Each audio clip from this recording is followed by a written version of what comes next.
In number 20, we continue with scripting for objections. A great tool to have in your arsenal is the single biggest reason question. Use this when we aren't sure why they aren't buying by asking, I'm curious, what's the single biggest reason keeping you from getting started? And by the way, you can also reverse this great question. If you did invest in this, what would be the single biggest reason for moving forward? Possibly the greatest single technique I can share with you for handling objections is what we call the switch-off technique. Since most pros realize an objection is a request for more information, the switch-off technique simply turns their objections into a buying question. Here are some specific examples. If they say, well, I can't afford it, you could say, I guess what you're really asking is how we can work this into your budget, correct? Now, if they say yes to that, you've earned the right to sell them on a payment plan rather than arguing, fighting, and defending and doing battle with them that they really can afford it. If they say, well, I'm afraid it won't work, or I'm afraid I'm going to lose money, you could say, it sounds like you need to know about the precautions that we've put into place to minimize any possibility of failure. Is that correct? Again, if they say yes, you've earned the right to sell them on the precautions rather than arguing with them about their fear of failure. If they say, well, I want to wait, you could say, I believe what you're really asking is, what are the advantages of getting started now? Am I right? If they say yes, you've earned the right to sell them on the reasons for urgency rather than arguing with them that they shouldn't wait. If they say, well, I want to talk it over with someone, you could say, it sounds like you still have a few questions or concerns. Is that correct?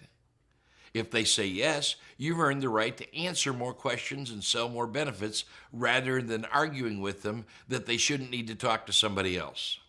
In each case, you've been able to turn their objection into a buying question and earning the right to sell more instead of arguing, fighting, or doing battle with them.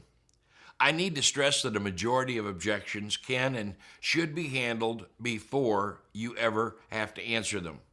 If you've done a great job during qualifying, you should already know their main objection or concern or question that you'll need to handle before making a sale.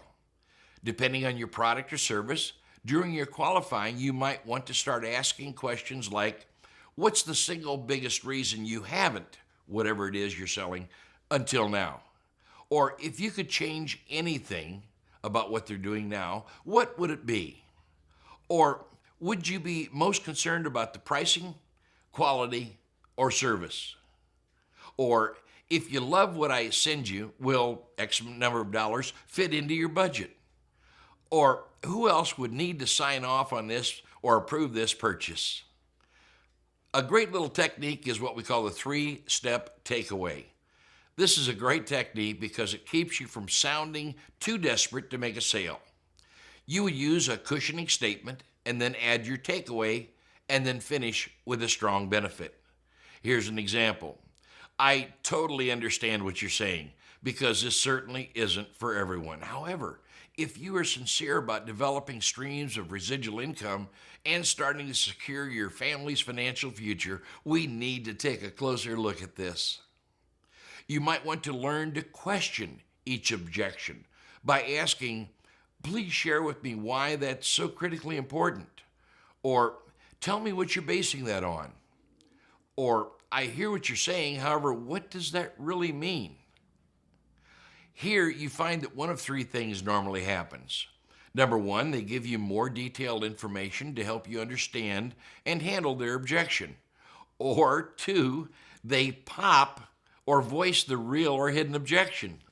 Or number three, they end up explaining it away because what they were using was nothing more than a smokescreen.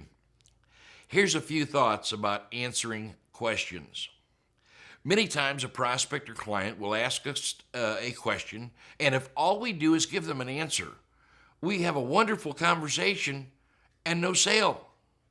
Please make the decision now to become a closer and not a conversationalist. This technique is called the if I could, would you, and allow me to demonstrate. If they say, well, can you deliver this on a particular day? And all we say is, oh, sure, no problem. Well, all we have is conversation, and they might say, okay, I'll let you know. On the other hand, if they ask, well, can you deliver this on a particular day? And we say, if I can make those arrangements, can we go ahead and place your order? Well, now if they say yes, you've just made a sale.